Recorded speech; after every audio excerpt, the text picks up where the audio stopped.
नमस्ते दोस्तों, आज हम सावित्री बाई फुले जयंती भाषण देखेंगे। नमस्ते सभी को।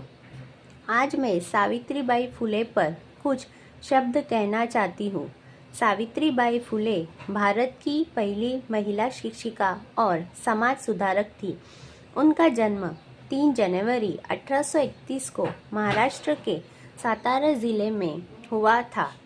उन्होंने महिलाओं और दलितों के अधिकारों के लिए अपनी पूरी जिंदगी समर्पित कर दी।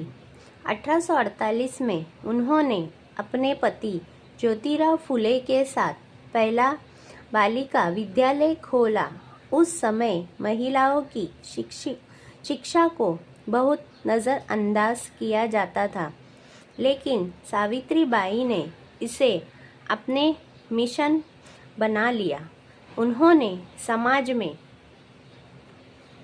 फैली कुप्रथाओं जैसे सती प्रथा, बाल विवाह और छुआछूत के खिलाफ भी आवाज़ उठाई।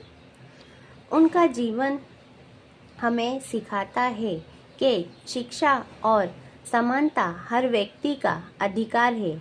आइए हम उनके आदर्शों को अपनाकर समाज को बेहतर बनाएं। धन्यवाद। ऐसी मेरी नई वीडियो के लिए मेरे चैनल को लाइक, शेयर और सब्सक्राइब कीजिए।